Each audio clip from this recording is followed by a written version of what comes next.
There was a moment, and you know exactly the kind of moment I am talking about, when you sat somewhere quiet, maybe late at night after everyone else had gone to sleep, and you asked yourself a question you could not quite say out loud. Not because you didn't have the words, but because the honest answer felt too heavy to hold. The question sounded something like this: why can't I just follow through? You had the plan. You had the intention. You had probably even had the motivation, at least for a day or two. And then something shifted. Life moved. The alarm went off and you hit snooze. The moment passed. And you found yourself exactly where you started, wondering why other people seem to build their lives forward while yours keeps circling the same place. That feeling is not weakness. That feeling is where this journey begins. You are not broken. You are not lazy. You are not uniquely flawed in some way that makes lasting change impossible for you. What you are is human, and you have been handed a version of discipline that was never designed to work. The culture around you has spent years selling you intensity. Go harder. Wake up at 4 in the morning. Grind until something breaks. And when that approach collapsed, because it always does, you were left holding the blame for a system that was faulty from the start. The truth is that discipline was never meant to feel like punishment. It was never supposed to require superhuman willpower or a perfectly aligned season of life. Real discipline, the kind that builds genuine mental toughness, is quieter than that. It is smaller than you think. And it is already within your reach. Here is the misunderstanding this audiobook is going to correct. Most people believe that discipline is about doing more. More effort. More sacrifice. More suffering. But the research tells a completely different story. The most mentally resilient people on Earth are not the ones who force themselves through the most. They are the ones who have mastered the smallest consistent actions so thoroughly that those actions no longer feel like effort at all. They have stopped fighting themselves. And the daily discipline they practice is not heroic. It is almost invisible. But its results, compounded across weeks and months and years, are nothing short of transformational. What this audiobook is not is a productivity manual. It is not a list of hacks designed to squeeze more output from your already exhausted life. It is not another voice telling you to hustle harder, track more metrics, or optimize your morning to the minute. If that is what you came for, you will need to look elsewhere.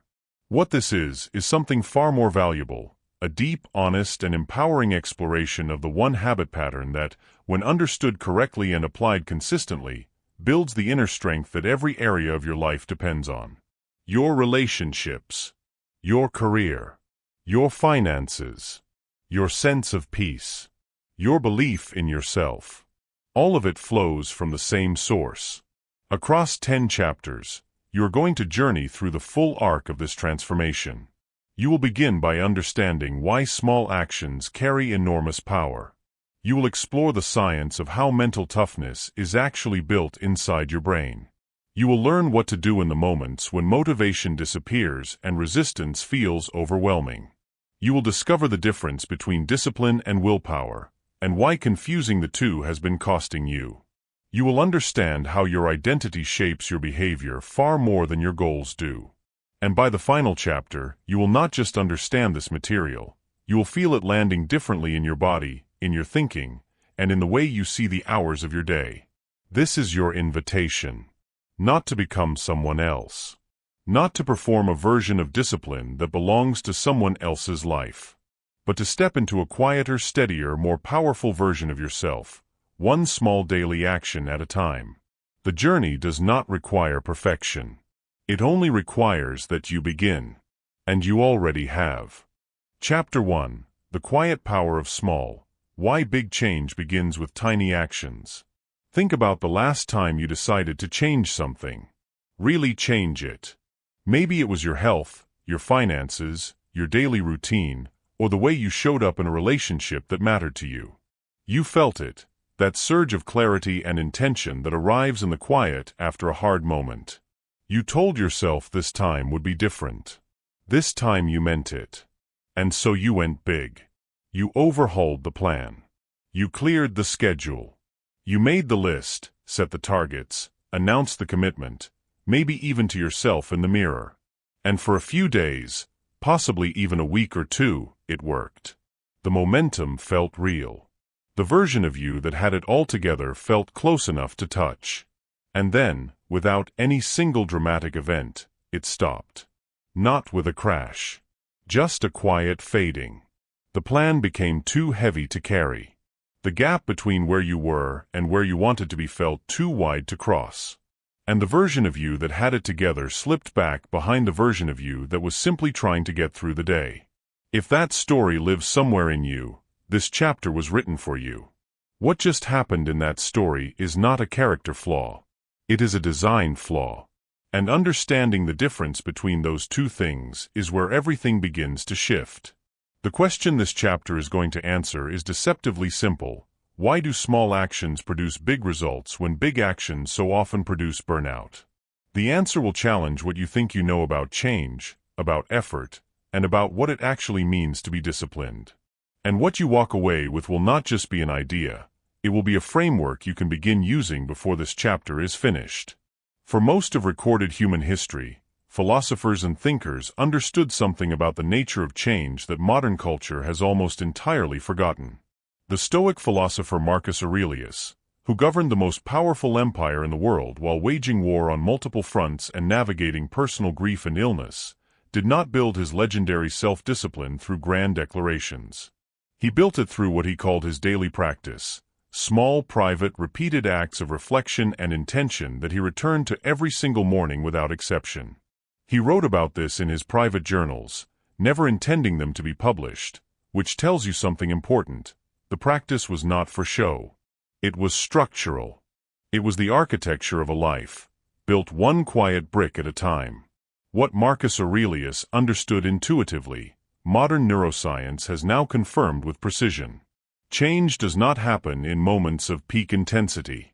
Change happens in moments of consistent repetition. Here is what the research shows. When you perform any behavior repeatedly, your brain begins to encode that behavior into a region called the basal ganglia, the part of the brain responsible for habit formation and automatic action. The prefrontal cortex, which is the seat of conscious decision-making and willpower, is required less and less as the behavior becomes more familiar. What this means in practical terms is that a behavior you repeat consistently enough eventually stops being a choice you have to make and becomes a program your brain runs on its own. The energy cost drops. The resistance drops. The behavior becomes who you are, not just what you do. But here is the part that changes everything. This neurological encoding process is not faster with bigger actions. It is faster with more frequent ones. A small action done every day for 30 days creates stronger neural pathways than a large action done intensely for 3 days and then abandoned. Your brain does not reward size. It rewards repetition. Now bring this into your actual life, because this is where the concept stops being interesting and starts being urgent. Think about the relationship in your life that carries the most weight, the one that matters most to you. The quality of that relationship is not determined by the grand gestures, the anniversary trips, the big conversations, the dramatic reconciliations. It is determined by the invisible daily texture of how you show up. A moment of real attention. A small act of patience when irritation rises. Choosing to stay present when distraction is easier. These micro-behaviors, repeated day after day, are what build trust, intimacy, and lasting connection, or quietly erode them. The same principle governs your career. No single presentation, no single project, no single breakthrough creates a professional reputation. What creates it is the compounding of how you operate on ordinary days, the consistency of your preparation, your reliability, your willingness to do small things well when no one is watching. And in your finances, the truth is even more mathematically clear. The gap between financial freedom and financial stress is almost never a single massive decision. It is hundreds of small ones, made consistently in one direction or the other over time. The insight at the heart of this chapter has a name. It is called the minimum viable discipline, and it is the foundation everything else in this audiobook is built upon. The minimum viable discipline is the smallest version of a behavior that still moves you in the right direction. Not the ideal version. Not the version you would do if you had more time, more energy, or a better season of life. The smallest version that still counts. 2 pages instead of 20. 5 minutes instead of an hour. One honest conversation instead of a complete relationship overhaul. The minimum viable discipline works because it bypasses the brain's threat detection system. When a behavior feels too large, too demanding, or too unfamiliar, the brain treats it as a threat and generates resistance. But when a behavior is small enough to feel manageable, the brain allows it through without resistance. And once it is through, repetition begins. And repetition, as you now understand, is where all real change lives. What stops most people from embracing this is a deeply conditioned belief that small equals insignificant. If it does not hurt, it does not count. If it is not hard, it is not serious. If you are not exhausted at the end of it, you are not really trying. This belief is not just wrong, it is the single most effective sabotage mechanism operating in your life right now. Because it keeps pushing you toward intensity and away from consistency. And consistency is the only currency that the brain actually accepts. Here are the 2 tools you can begin using immediately. The first is called the 1-degree shift. Think of a ship leaving a harbor. A 1-degree change in direction seems almost invisible at the point of departure. But over the course of a long journey across open water, that 1 degree leads to an entirely different destination. The 1-degree shift asks you to identify one behavior in one area of your life and reduce it to its smallest possible meaningful version. Not the version that will impress anyone. The version you can do today, tomorrow, and the day after without requiring special conditions. Write it down. Name it. Start it today. The second tool is called the anchor habit. An anchor habit is a small discipline that you attach to something you already do automatically every day. Your morning coffee, your commute, the moment before you open your phone. By attaching a new small behavior to an existing automatic one, you borrow the neural infrastructure that already exists and use it to carry something new. If you want to build a daily reflection practice, anchor it to the moment you sit down with your first drink of the morning. If you want to shift your financial habits, anchor one small review of your spending to a moment that already happens without effort. The anchor carries the new behavior until it can stand on its own. A high performer who embodied this principle without ever naming it was the Japanese chef Jiro Ono, who spent over 70 years perfecting a single craft through daily repetition of the same small actions, the same preparation, the same attention, the same standard applied to every ordinary day. He became recognized as the greatest sushi chef in the world not through innovation or dramatic reinvention, but through the compounding of small disciplined actions applied consistently across decades.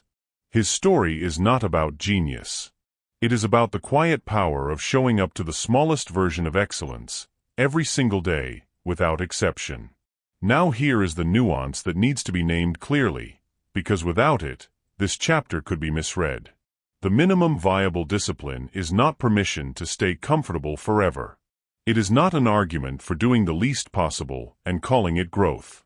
It is a starting mechanism, not a permanent ceiling. The goal of starting small is to build the neural pathway, establish the identity, and create the momentum. Once those 3 things are in place, the behavior naturally expands. The runner who starts with 5 minutes does not stay at 5 minutes forever. But they do stay a runner, because they started. The person who starts with 1 honest sentence in a difficult relationship does not stop at 1 sentence forever. But that 1 sentence begins the restoration of something that silence would have destroyed. Small is not the destination. Small is the door. You began this chapter carrying a story about why change has been hard. A story built from experiences of going big, burning bright, and fading out. That story made sense given what you were working with. But now you have something different. You understand that your brain is not resistant to change, it is resistant to threat. And small is never a threat. Small is the thing that gets through every time. The quiet truth at the center of this chapter is that the most powerful force in human transformation is not intensity, it is return. The daily return to the small thing.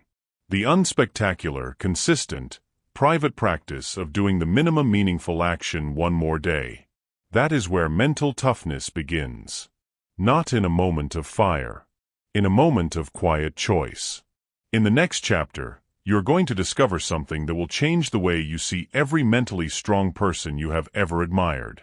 Because the toughness you see in them is not something they were given. It is something they built. And the blueprint for how they built it is simpler than you have ever been told. If this audiobook is already giving you a new way of seeing discipline and what it can do for your life, take 1 second right now and subscribe to this channel.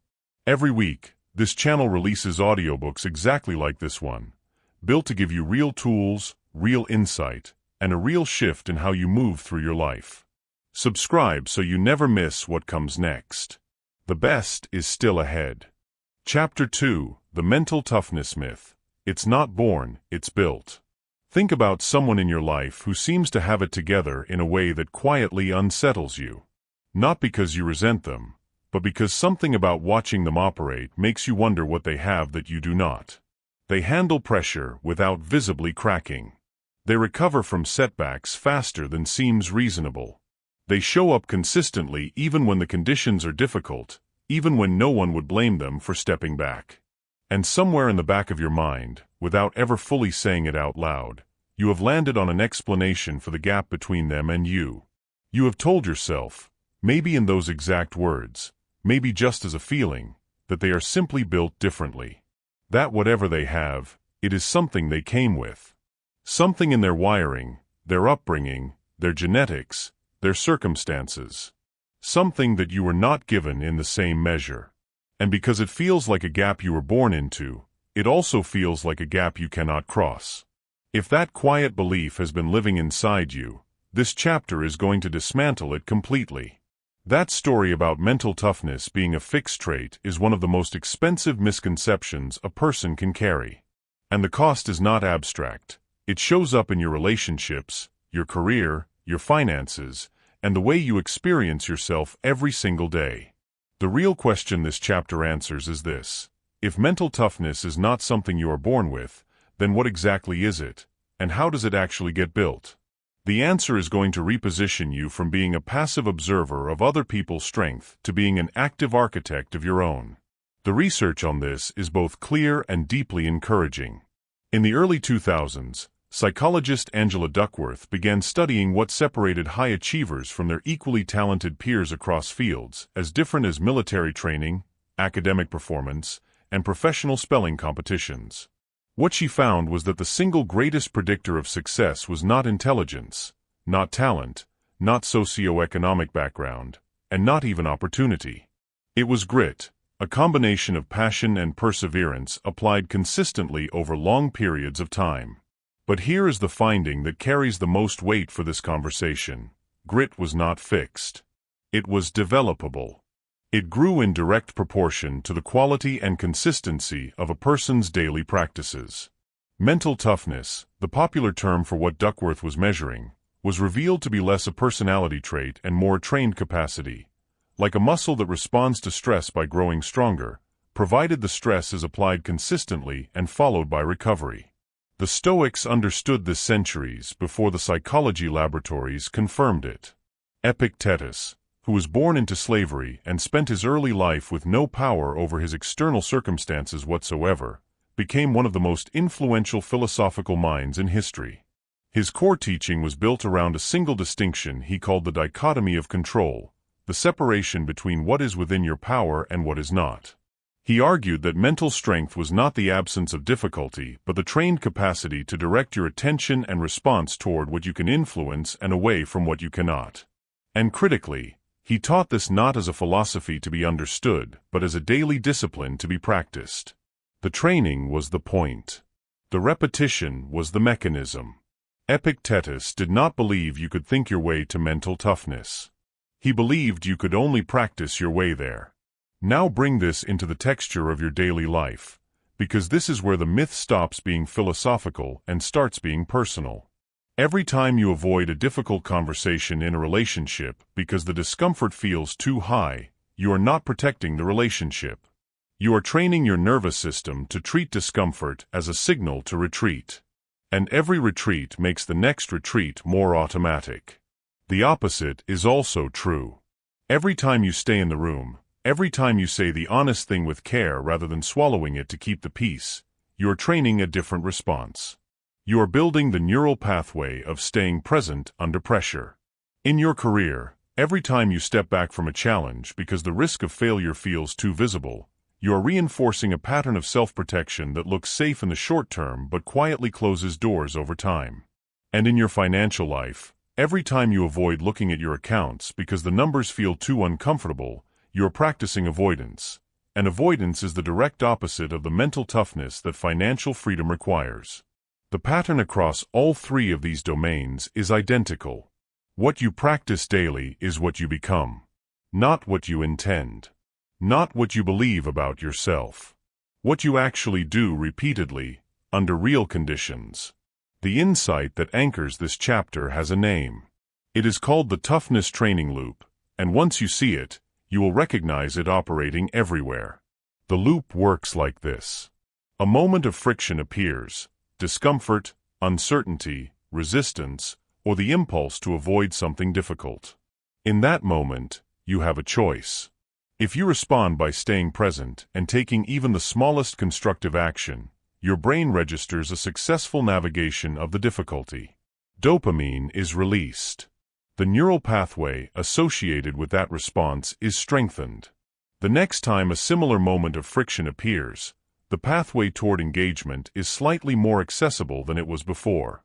Over time, with enough repetitions, the response to difficulty shifts from automatic avoidance to automatic engagement. That shift is mental toughness, not a personality trait. A trained neurological response pattern built through the consistent repetition of small constructive choices under real conditions. The loop does not require dramatic circumstances to activate. It activates in the ordinary friction of an ordinary day, the moment you want to skip the practice, the moment you want to avoid the conversation, the moment you want to put the decision off until tomorrow. Here is the first tool for building your toughness training loop deliberately. It is called the friction inventory. Once a day, and this takes less than 5 minutes, you pause and identify one moment from the past 24 hours where you felt friction and chose avoidance. Not to judge the choice. Not to feel shame about it. Simply to see it clearly. Because what you cannot name, you cannot change. Write it down if you can, even in a single sentence. Then ask yourself one question. What would the smallest possible engaged response have looked like in that moment? Not the heroic response. The minimum viable one. This practice builds self-awareness, which is the prerequisite for every other form of toughness. You cannot train a muscle you cannot feel. The second tool is called the voluntary discomfort practice, drawn directly from Stoic training methodology. The Stoics regularly practiced choosing discomfort deliberately in small, controlled doses, eating plainly when rich food was available, sitting in cold when warmth was accessible, walking instead of riding. Not as punishment, but as training. The modern application of this is straightforward. Once a day, choose to do one small thing that your comfort-seeking mind would prefer to avoid. Make the call you have been putting off. Have the conversation you have been softening. Sit with the financial reality you have been blurring. Do it briefly. Do it imperfectly. But do it. Each small act of voluntary discomfort is a deliberate repetition in the toughness training loop. Over 30 days, the accumulation of those repetitions will produce a measurably different relationship with difficulty, not because you have eliminated discomfort from your life, but because you have changed what discomfort means to you. Consider the story of David Goggins, a man who by his own account began his adult life overweight, financially struggling, and working a job that was slowly diminishing him. He did not transform through a single moment of inspiration. He transformed through a daily practice of deliberately choosing the harder option in small, consistent increments. He ran when he did not feel like running. He studied when distraction was easier. He stayed when quitting felt justified. The world eventually saw the results and called it natural toughness. But Goggins himself has been explicit. There was nothing natural about it. Every ounce of it was built, one deliberate daily choice at a time. His story is not exceptional because of what he achieved. It is exceptional because of how clearly it shows the mechanism behind what any person can build when they understand that toughness is trained and not inherited. Here is the nuance that must be named before this chapter closes, because without it, the toughness training loop can be misapplied in a way that causes genuine harm. Building mental toughness through daily discomfort practice is not the same as glorifying suffering. It is not a mandate to push through illness, ignore genuine emotional pain, or mistake self-punishment for self-development. The Stoics themselves drew a clear line between productive voluntary discomfort, which builds capacity, and unnecessary suffering, which depletes it. The practice only works when it is paired with recovery, reflection, and self-compassion. Toughness without compassion is brittleness with a better story. Real mental strength includes knowing when to rest, when to ask for help, and when the most disciplined thing you can do is stop. Here is what you now know that changes everything. The mentally tough people you have been watching from a distance did not arrive that way. They built it. Quietly. Repeatedly. In moments that looked ordinary from the outside. And the gap you have been calling destiny is actually a distance. A measurable, crossable distance that shrinks with every single day you add one small deliberate practice to your life. You are not behind. You are at the beginning of the training. And the training starts now.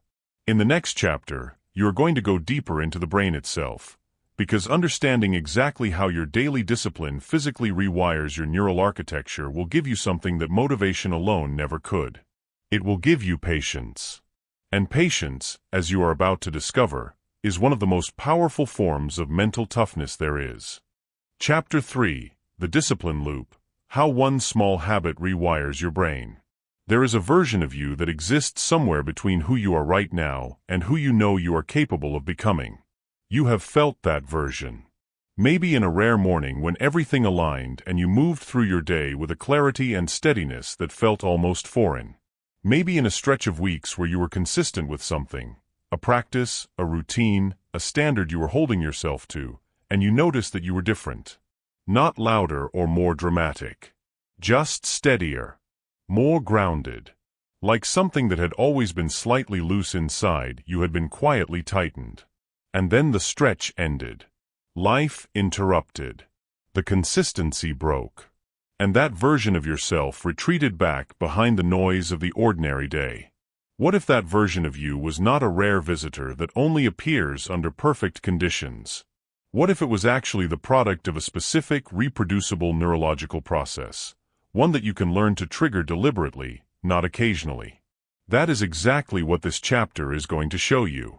What you just felt reading that is the bridge between everything you have understood in the first 2 chapters and what is about to become truly personal. You now know that small actions are the architecture of big change. You now know that mental toughness is trained, not inherited. The question that naturally follows is this: what is actually happening inside your brain when you practice a small daily discipline? And how do you use that knowledge to make the process work faster, more reliably, and with far less internal resistance than you have experienced before? The answer lives in the neuroscience of habit formation, and it is one of the most practically empowering bodies of research in modern behavioral science. When you perform a behavior for the first time, your brain treats it as new information requiring full conscious attention. The prefrontal cortex, the region responsible for planning, decision-making, and conscious thought, is fully engaged. This is why new behaviors feel effortful. They are literally consuming more cognitive energy than familiar ones. But something begins to happen with repetition. Each time you perform the same behavior in a similar context, a process called myelination accelerates along the neural pathway associated with that behavior. Myelin is a fatty sheath that wraps around nerve fibers, and its function is to increase the speed and efficiency of electrical signals traveling along those fibers. The more a pathway is used, the more myelin accumulates, and the faster and more automatic that pathway becomes. Simultaneously, the brain begins transferring the behavioral program from the prefrontal cortex, where it requires energy and attention, to the basal ganglia, a deeper, more ancient brain structure that operates largely beneath conscious awareness. Once a behavior is encoded in the basal ganglia, it runs automatically, requiring minimal conscious effort and almost no willpower. This is the neurological definition of a habit. And it is the mechanism behind every lasting change you have ever made and every lasting change you will ever make. Think about what this means for the areas of your life that matter most to you. In your relationships, you have patterns that run automatically. The way you respond when you feel criticized, the way you close down when vulnerability feels risky, the way you reach for distance when closeness feels threatening. Those patterns are not personality. They are deeply myelinated neural pathways built through years of repetition. They run automatically because they have been encoded in exactly the same way a helpful habit gets encoded, through consistent repetition over time. The difference is that most of those patterns were encoded unconsciously, in response to circumstances you did not choose. What the neuroscience now makes clear is that you can encode new patterns with the same efficiency, but this time deliberately. In your career, the habits of preparation, consistency, and professional follow-through that separate thriving people from struggling ones are not gifts. They are programs. And programs can be written. In your financial life, the automatic behaviors around spending, saving, and decision-making that either build or erode wealth over time are operating from the same neurological infrastructure. Change the daily input consistently enough, and the automatic output changes with it. The insight that gives this chapter its name is called the discipline loop, and understanding its 4 stages will change the way you approach every habit you want to build from this point forward. The loop begins with a cue, a trigger in your environment or your internal state that initiates a behavioral sequence. The second stage is the routine, the behavior itself, the action you take in response to the cue. The third stage is the reward, the neurochemical signal your brain receives that tells it whether to reinforce or abandon the sequence. And the fourth stage, the one that most habit frameworks leave out entirely, is identity confirmation, the moment, conscious or not, where the completed behavior either strengthens or weakens your belief about who you are. This fourth stage is where the discipline loop diverges from ordinary habit science and becomes something far more powerful. Because what research by psychologist Carolyn Dweck and identity theorist James Clear both confirm is that behavior change which is anchored to identity change is exponentially more durable than behavior change anchored to outcomes alone. When you exercise because you want to lose weight, every missed session is a failure toward a goal. When you exercise because you are someone who takes care of their body, every completed session is a vote for an identity. And identity, unlike motivation, does not fluctuate with your mood. The first tool this chapter gives you is called the loop audit. It works like this. Choose one behavior you want to build, something small, specific, and connected to a domain of your life that matters. Then map its 4 stages deliberately before you begin. Identify the cue you will use to trigger it. Make it something that already happens reliably in your day. Design the routine to be as small as possible. Remember the minimum viable discipline from Chapter 1. Define the reward clearly, and make it immediate rather than distant, because the brain's reinforcement system responds to immediacy far more powerfully than to future promises. And then write one sentence that completes this statement. Every time I do this, I am proving to myself that I am someone who, and fill in the identity. Read that sentence before you begin the behavior each day for the first 2 weeks. You are not just building a habit. You are encoding a self-concept. And a self-concept, once encoded, becomes one of the most powerful behavioral drivers available to a human being. The second tool is called environmental architecture. One of the most consistent findings in behavioral neuroscience is that the cue stage of the discipline loop is dramatically more powerful than the motivation stage. What this means practically is that the environment you place yourself in does more work than the willpower you bring to it. Environmental architecture is the deliberate design of your physical and digital surroundings to make your desired behavior the path of least resistance. If you want to build a reading habit, place the book on your pillow every morning so it is the first thing you see when you return to your room at night. If you want to build a financial review habit, Set one tab on your browser to open your budget automatically when you open your laptop. If you want to bring more presence to a key relationship, remove your phone from the room during the first 30 minutes of reconnection at the end of the day. You are not relying on discipline to overcome a hostile environment. You are designing an environment where the disciplined choice is also the easy choice. This is how the most behaviorally sophisticated people in the world operate, not through superior willpower, but through superior design. The architect of modern computing, Steve Jobs, understood this principle in a way that shaped not just his personal habits but his entire product philosophy. He engineered environments, both physical and cognitive, that made the desired behavior the default. His legendary simplicity in both his wardrobe and his company's product design was not aesthetic minimalism for its own sake.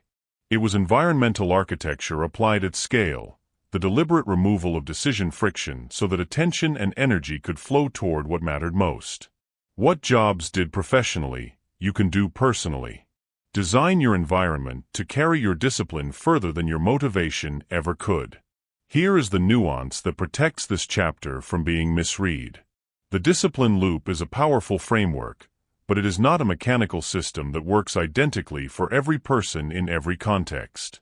The reward stage, in particular, requires genuine self-knowledge, because a reward that motivates one person may be meaningless or even counterproductive for another.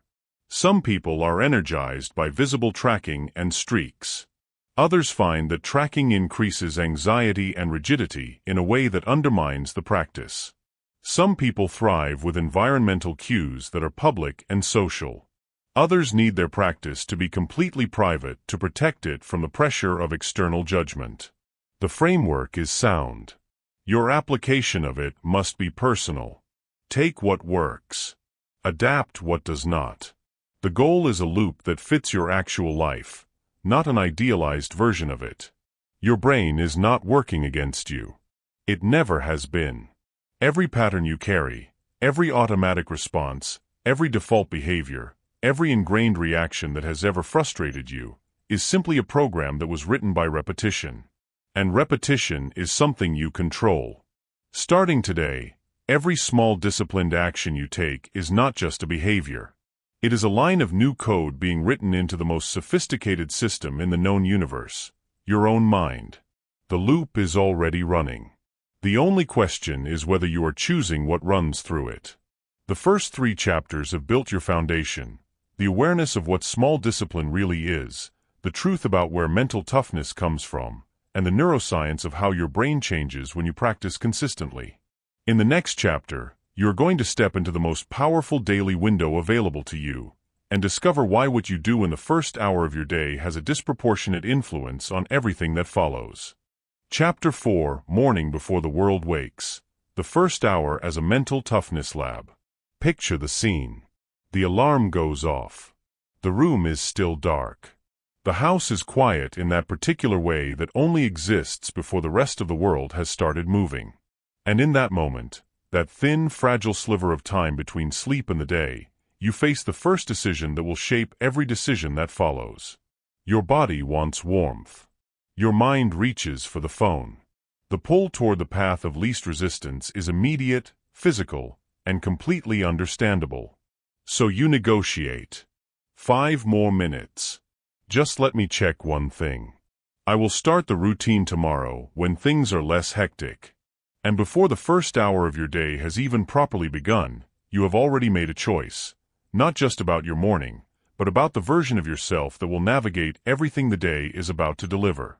That single moment, repeated across enough mornings, becomes the invisible architecture of your entire life. Not because mornings are magical, but because the first hour of your day is the most uncontested psychological territory you will ever have access to, and what you do with it sets the neurological tone for everything that follows. What you just recognized in that scene is not a productivity problem. It is a sovereignty problem. And this chapter is going to show you exactly how to reclaim that first hour, not through a rigid 5-step routine designed by someone else's life, but through a clear understanding of why the morning works the way it does and how to use it as a personal laboratory for building the mental toughness that carries you through the rest of your day. The science behind morning's unique power begins with what researchers call decision fatigue, a well-documented psychological phenomenon first studied in depth by social psychologist Roy Baumeister. Baumeister's research demonstrated that the quality of human decision-making deteriorates progressively throughout the day as the cognitive resources required for self-regulation become depleted. Every decision you make, from what to eat to how to respond to a difficult email to whether to stay patient in a tense conversation, draws from the same finite pool of mental energy. By the time the afternoon arrives, that pool is measurably shallower than it was in the morning. This means that the early hours of your day are not just quieter. They are neurologically richer. Your prefrontal cortex is at its most available. Your capacity for intentional, values-aligned decision-making is at its peak.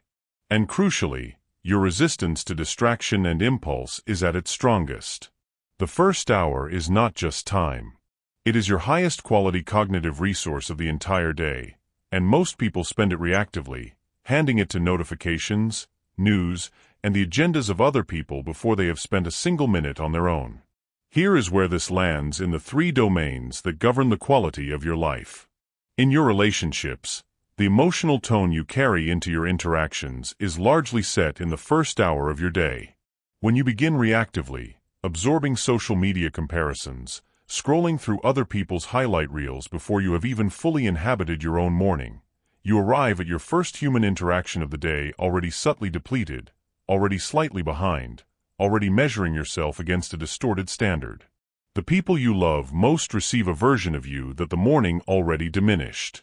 In your career, the first hour determines whether you lead your day or your day leads you. The most consequential professional work, the creative thinking, the strategic planning, the decisions that actually move things forward, requires the cognitive richness that only the early hours can reliably provide. People who do their deepest work first consistently outperform people who do their deepest work whenever they can find a gap in the chaos. And in your inner world, beginning your day on your own terms rather than someone else's is one of the most powerful daily affirmations of self-worth available to you. It sends a message, repeated every morning, that your attention has value, and that value belongs first to you. The insight at the center of this chapter is called the sovereignty window, and it is the name for that first uncontested hour before the world makes its demands on you. The sovereignty window is not about what you do in that hour as much as it is about the fact that you choose what happens in it. The act of choice itself, the deliberate, self-directed decision to use that time according to your own values rather than defaulting to distraction, is the mental toughness training. Every morning you claim the sovereignty window, you are practicing the fundamental skill that mental toughness is built from, the ability to act from intention rather than impulse. Over time, that practice does not stay in the morning. It begins to transfer. The person who consistently chooses intentionality at 6 in the morning starts making more intentional choices at 2 in the afternoon, in the middle of a difficult conversation, in the moment a financial temptation appears. The morning is the laboratory. The rest of the day is where the experiment pays off. The first tool this chapter delivers is called the 3 morning anchors. Rather than prescribing a specific morning routine, this tool gives you a framework you can personalize completely. The 3 morning anchors are 3 categories of activity, not specific actions, that together activate the full range of resources you need for a mentally tough day. The first anchor is body activation, any physical movement, however brief, that shifts your physiology from rest to engagement. This does not mean an hour-long workout. It means 5 minutes of stretching, a short walk, or any deliberate physical action that signals to your nervous system that the day has begun intentionally. Research consistently shows that even minimal physical movement in the morning elevates dopamine and norepinephrine levels, directly improving mood, focus, and stress resilience for the hours that follow. The second anchor is mental clarification, a brief practice that orients your thinking toward your own priorities before external information enters. This could be 3 sentences of journaling, 1 minute of quiet reflection, or simply reviewing one intention for the day. The purpose is to hear your own voice before the world's voice arrives.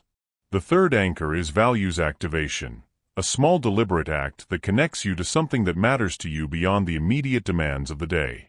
A moment of gratitude. A single sentence read from something meaningful. A brief thought about why the work you are doing matters. Together, these 3 anchors take as little as 10 minutes, and they do more for your mental toughness than an hour of passive motivation content consumed reactively. The second tool is called the phone delay protocol. The research on this is both simple and striking. A study published in the journal Computers and Human Behavior found that smartphone use within the first 30 minutes of waking significantly increases cortisol levels, the primary stress hormone, and activates the brain's reactive threat detection circuitry before the day's challenges have even arrived. The phone delay protocol is exactly what it sounds like, a deliberate commitment to delay your first phone interaction by a minimum of 30 minutes after waking. During those 30 minutes, you complete your 3 morning anchors. You do not need to check anything urgently. Nothing that arrives in the night cannot wait 30 minutes for your response. But the mental clarity, emotional groundedness, and intentional focus you will carry into the rest of your day as a result of those 30 protected minutes is worth more than anything your phone was waiting to deliver. Benjamin Franklin, one of the most productive and intellectually formidable figures in American history, structured his mornings around a question he asked himself every single day without exception: what good shall I do today? This was not a productivity hack. It was a deliberate act of values activation, a morning anchor that oriented his attention toward purpose before the demands of diplomacy, invention, and statesmanship arrived. Franklin understood intuitively what the neuroscience now confirms. The quality of the question you ask yourself in the first minutes of your day shapes the quality of the thinking you bring to everything that follows. Here is the nuance this chapter requires. The sovereignty window is not a mandate for early rising. The research on chronotypes, the biological variation in human sleep-wake cycles, is clear that a meaningful portion of the population is neurologically wired to function optimally later in the day. Forcing an early morning routine onto a genuine night owl physiology does not build mental toughness. It builds sleep deprivation and resentment, both of which actively undermine the toughness you're trying to develop. The sovereignty window is not about the clock time at which your morning begins. It is about the intentionality with which you begin it, whenever that is. What matters is not that you wake at 5.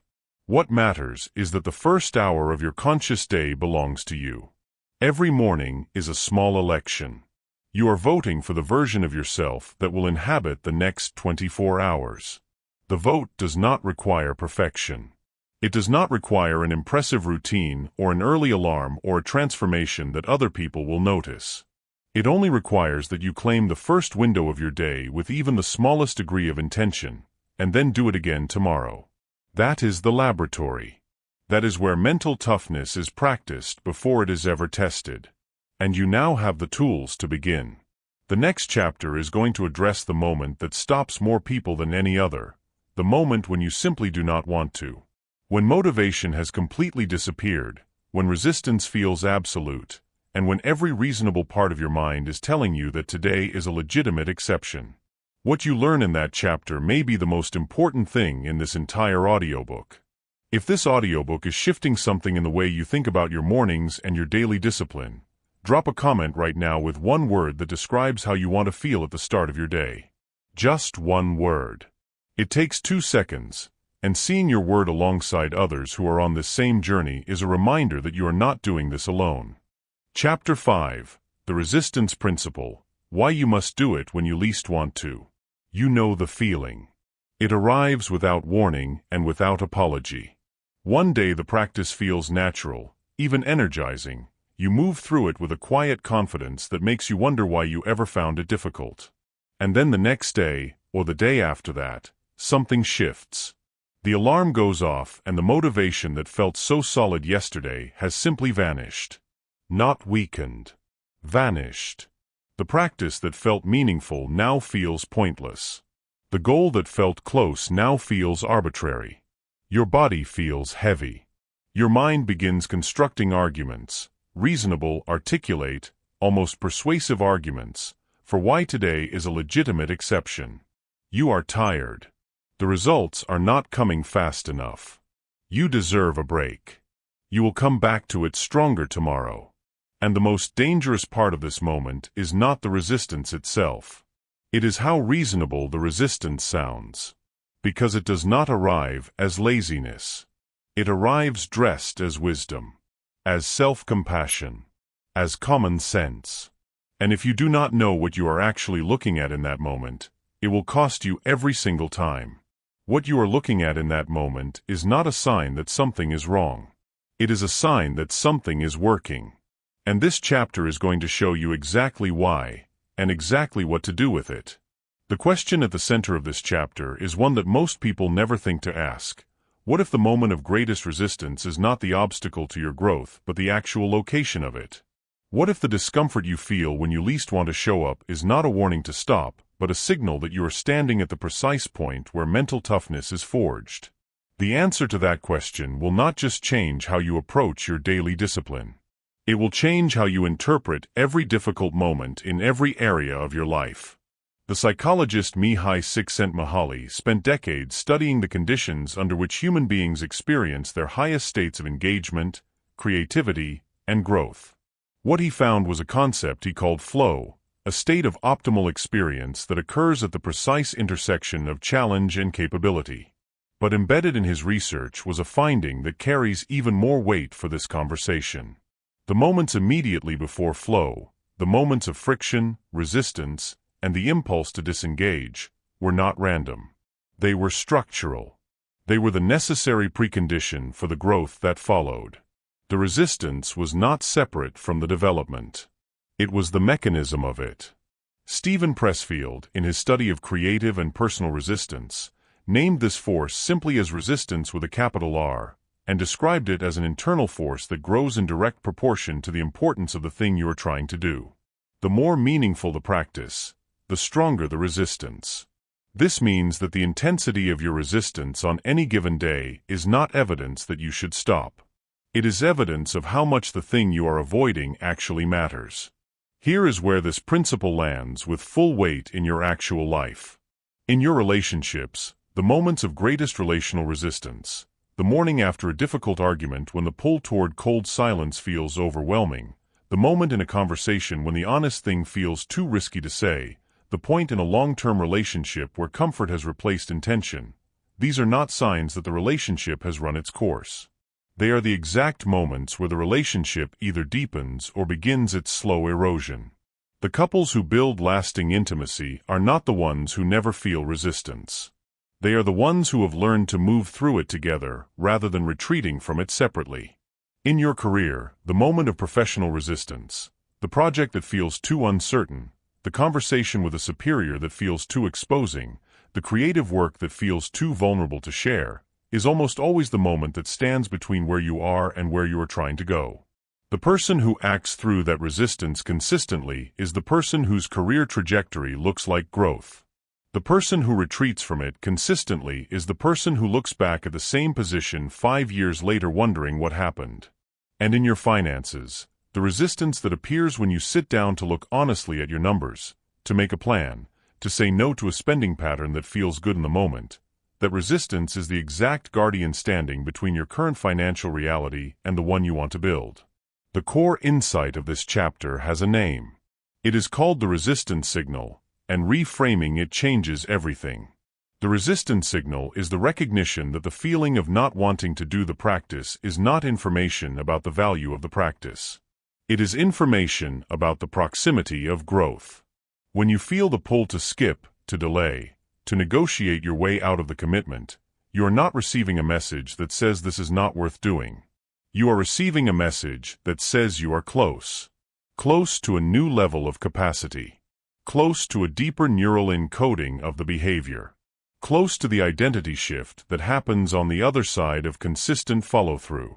The resistance signal is not your enemy. It is your most reliable compass, pointing directly at the thing that will move you forward most.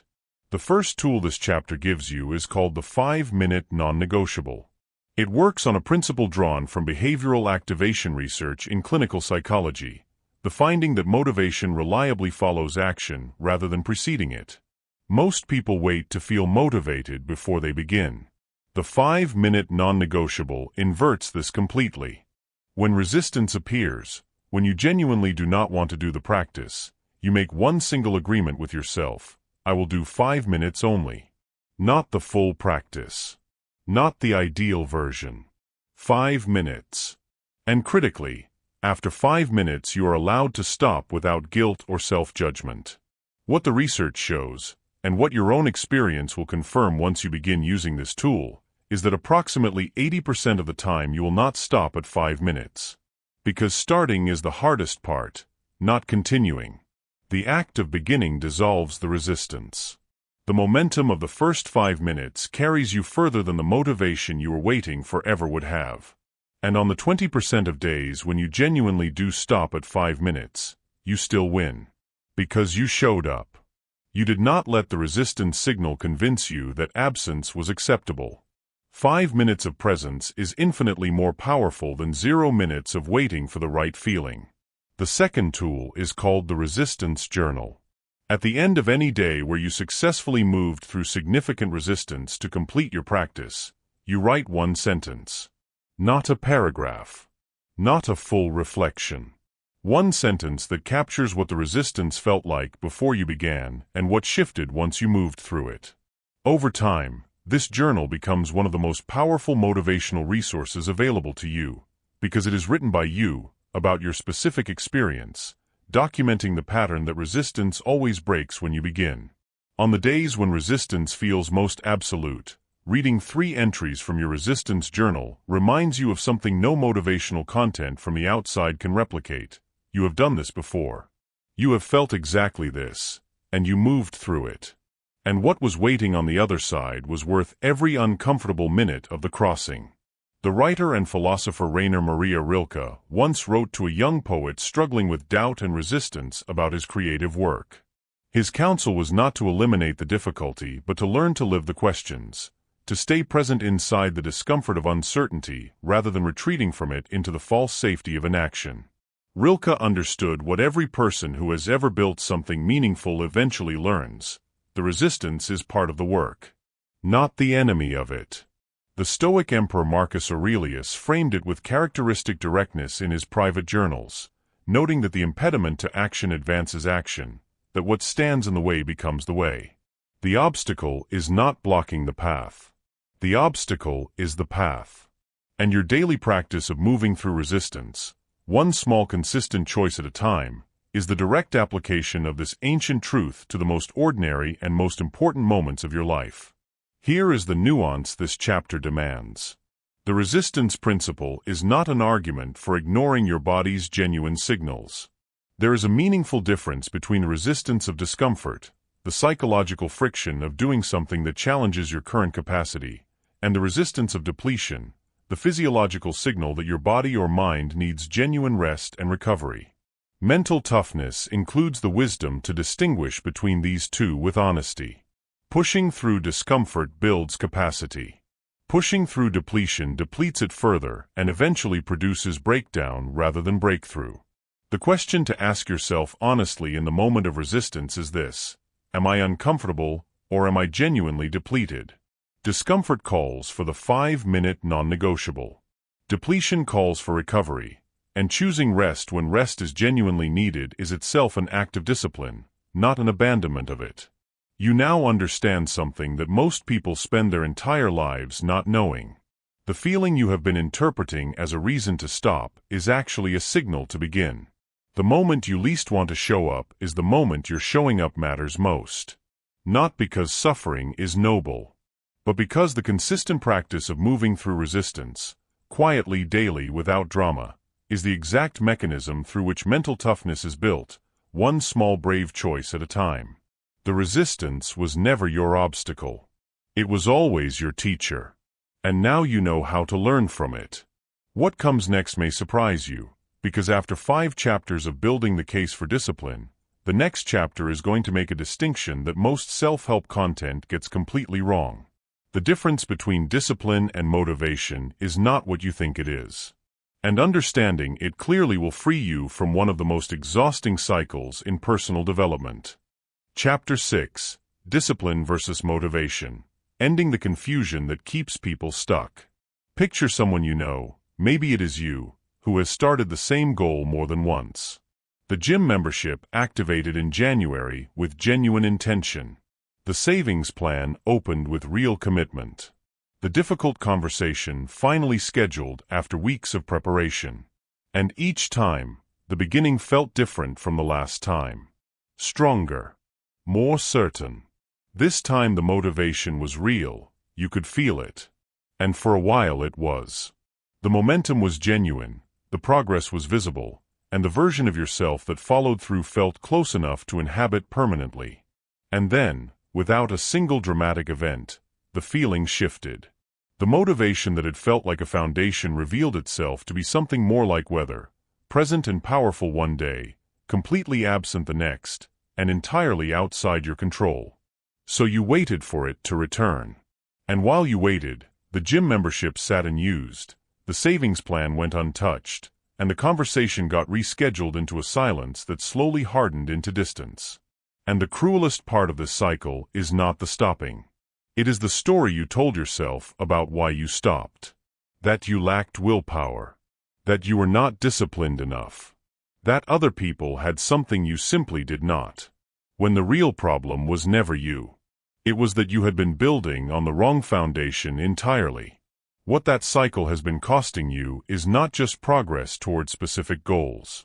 It is something deeper, the slow erosion of trust in yourself. Every time the motivation disappears and the behavior stops, a small deposit of self-doubt is made into an account that eventually begins to feel like identity. And that is the cost this chapter is going to stop.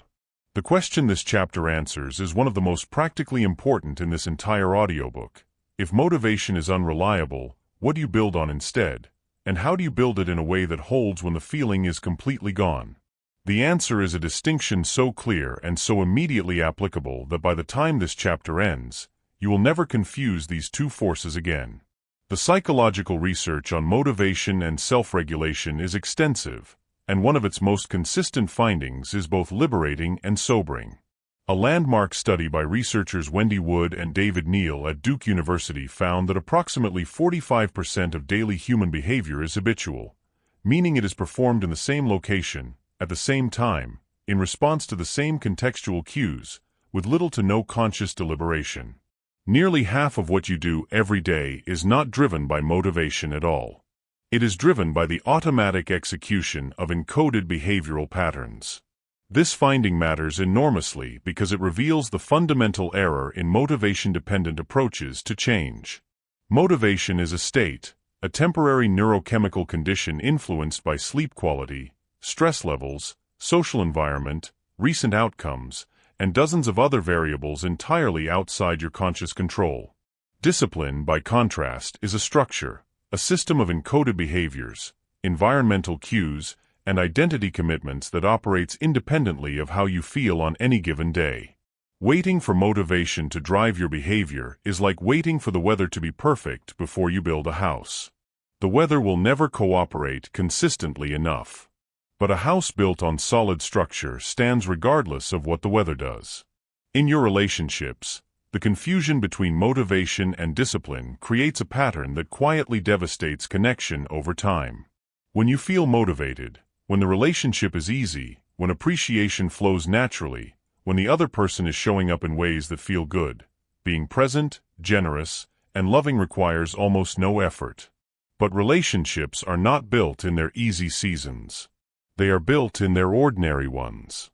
The partner who brings patience to the Tuesday evening when nothing is particularly wrong but nothing is particularly inspiring, who chooses presence over distraction, engagement over withdrawal, care over convenience on an ordinary unremarkable night, is practicing relationship discipline. And that practice, compounded across hundreds of ordinary evenings, is what creates the depth of trust and intimacy that looks, from the outside, like a great relationship. In your career, the professionals who build genuinely impressive trajectories are almost never the most talented people in the room. They are the most structurally consistent ones. The ones whose preparation does not fluctuate with their enthusiasm. The ones whose standards do not drop on the days when recognition is absent. And in your financial life, the difference between the person who builds wealth slowly and the person who perpetually intends to is almost always structural. One has automated the behavior, so it happens regardless of motivation. The other is still waiting for the right feeling before they begin. The insight that resolves this confusion permanently has a name. It is called the discipline architecture, and it is the recognition that lasting behavioral change is not a motivational achievement but a structural one. The discipline architecture has three components that work together as a complete system. The first component is the behavioral contract, a specific written commitment to a minimum viable action that you will take regardless of how you feel. Not an inspiring goal. A concrete behavior. Not "I will get healthier," but "I will move my body for 7 minutes every morning before I open my phone." The specificity is not pedantic, it is functional. Vague intentions require motivation to activate. Specific behavioral contracts require only the next available moment. The second component is the structural trigger, the environmental or temporal cue that initiates the behavior automatically, borrowed directly from the discipline loop you built in Chapter 3. The behavior does not begin when you feel ready. It begins when the trigger occurs. The third component is the identity statement, the single sentence that connects the behavior to who you are rather than what you want. Not "I am trying to be more disciplined," but "I am someone who keeps commitments to myself." These three components together create a system that does not need motivation to run. It runs on structure. And structure, unlike motivation, is something you can deliberately build and maintain. The first tool this chapter delivers is called the motivation detox. For 7 consecutive days, you commit to completing your minimum viable daily practice regardless of your motivational state, and you explicitly forbid yourself from using motivation as a criterion for beginning. Before you start each day's practice, you check in honestly with your motivational level on a scale of 1 to 10. You record it. Then you do the practice anyway. After 7 days, review your records. What you will almost certainly find is that your motivational level at the start of the practice had almost no correlation with the quality of your experience during or after it. Days rated 2 or 3 in motivation-produced practices rated 7 or 8 in value. This data, your own data from your own experience, is more persuasive than any argument I can make about the unreliability of motivation as a guide. The motivation detox does not eliminate motivation from your life. It demotes it from driver to passenger. And that demotion is one of the most liberating shifts in personal development you will ever make. The second tool is called the anchor statement. An anchor statement is a single memorized sentence that you say to yourself, out loud if possible, in the moment when motivation is absent and the pull toward inaction is strongest. It is not an affirmation in the popular sense. It is not a positive statement about a desired future. It is a statement of present identity grounded in past evidence. It sounds like this: "I have shown up before when I did not feel like it, and I am showing up now." Or, "I do not need to feel ready. I need to act." The anchor statement works because it interrupts the motivational reasoning loop, the internal negotiation your mind runs when it is trying to justify an action, and replaces it with an identity-based directive that does not require feeling. Memorize yours before you need it. Because when you need it, you will not have the cognitive space to construct it from scratch. Jocko Willink, the former Navy SEAL commander and leadership author, has spoken extensively about the distinction between motivation and discipline in a way that has reached millions of people because it rings true against real experience. His position is unambiguous. Motivation is a myth as a foundation for consistent behavior. Discipline, in his framework, is freedom, because the person who acts from structure rather than feeling is free from the tyranny of their own fluctuating emotional states. They do not need to feel courageous to act courageously. They do not need to feel focused to work with focus. The structure carries the behavior when the feeling cannot. What Willink describes from military experience, the behavioral science confirms from laboratory research. The most consistently high-performing human beings across every field are not the most motivated. They are the most structurally disciplined. Here is the nuance that keeps this chapter honest. The argument that discipline matters more than motivation is not an argument that motivation is worthless. Motivation is a powerful accelerant, When it is present, it makes the practice feel effortless and even joyful. The error is not in valuing motivation. The error is in depending on it. A fire that only burns when the conditions are perfect is not reliable heat. But a fire that burns consistently at a low steady flame, and catches fully when the conditions are right, is something you can build a life around. Discipline is the steady flame. Motivation is the wind that occasionally makes it roar. Welcome the wind when it comes. But do not wait for it to light the fire. You have now crossed one of the most important thresholds in this audiobook. You understand what discipline actually is, how it is built neurologically, when it is most tested, and what it is built from rather than what it feels like. In the next chapter, you are going to discover the layer beneath all of this, the level at which lasting change either takes root permanently or keeps slipping away. It is the level of identity. And what you learn there will bring everything in this audiobook into its sharpest and most powerful focus yet. Chapter 7, The Identity Shift, From I'm Trying to This Is Who I Am. There is a conversation that happens in the minds of almost everyone who is working to change something about themselves.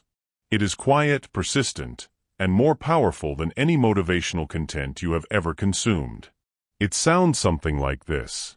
You complete the practice, the morning routine, the financial review, the difficult conversation you had been avoiding, and for a brief moment you feel the satisfaction of follow-through.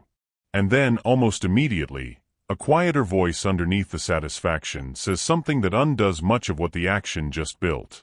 It says, "Good job, but that is not really you." The real you is the one who skips. The real you is the one who overspends, withdraws, avoids, procrastinates. This was a good day. But good days are exceptions. And you return to your default, not because the practice was not valuable, but because somewhere beneath the level of your behavior, beneath the level of your goals and your intentions and your strategies, there is a story running about who you fundamentally are.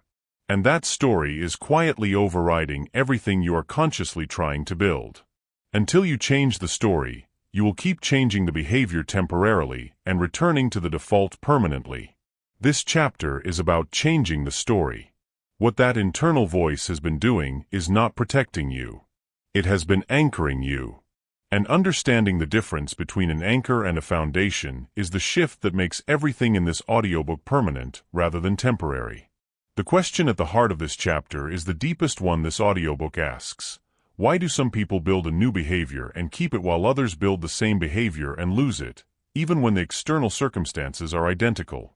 The answer does not live in their strategies or their environments or their willpower. It lives in their identity. And identity, as you are about to discover, is far more malleable than you have been led to believe. The psychological research on identity and behavior change is both extensive and consistent in its conclusions. William James, widely regarded as the father of American psychology, wrote in the late 19th century that the greatest revolution of his generation was the discovery that human beings could alter their lives by altering their attitudes of mind. What James described philosophically, modern identity researchers have since confirmed neurologically.